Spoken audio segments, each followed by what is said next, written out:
بسم اللہ الرحمن الرحیم۔ میرے چچا انس بن نضر رضی اللہ عنہ بدر کی لڑائی میں حاضر نہ ہو سکے، اس لیے انہوں نے عرض کیا یا رسول اللہ، میں پہلی لڑائی ہی سے غائب رہا جو آپ نے مشرکین کے خلاف لڑی، لیکن اگر اب اللہ تعالیٰ نے مجھے مشرکین کے خلاف کسی لڑائی میں حاضری کا موقع دیا تو اللہ دیکھ لے گا میں کیا کرتا ہوں۔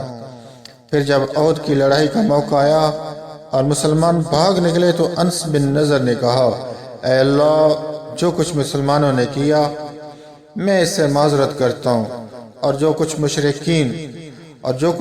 ان مشرکین نے کیا میں اس سے بیزار ہوں۔ پھر وہ آگے بڑھے مشرکین کی طرف تو سعد بن معاذ رضی اللہ عنہ سے سامنا ہوا۔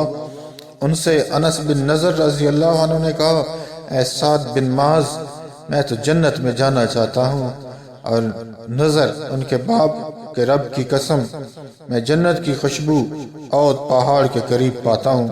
سعد رضی اللہ عنہ نے کہا، یا رسول اللہ، جو انہوں نے کر دکھایا اس کی مجھ میں ہمت نہ تھی۔ انس رضی اللہ عنہ نے بیان کیا، اس کے بعد جب انس بن نضر رضی اللہ عنہ کو ہم نے پایا تو تلوار، نیزے اور تیر کے تقریباً 80 زخم ان کے جسم پر تھے۔ وہ شہید ہو چکے تھے۔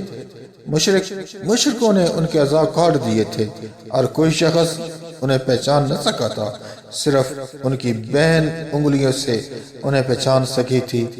انس رضی اللہ عنہ نے بیان کیا، ہم سمجھتے ہیں یا آپ نے بجائے نری کے نزن کہا، مطلب ایک ہی ہے کہ یہ آیت ان کے اور ان جیسے مومنین کے بارے میں نازل ہوئی کہ کچھ وہ لوگ ہیں جنہوں نے اپنے اس وعدے کو سچا کر دکھایا جو انہوں نے اللہ تعالیٰ سے کیا تھا۔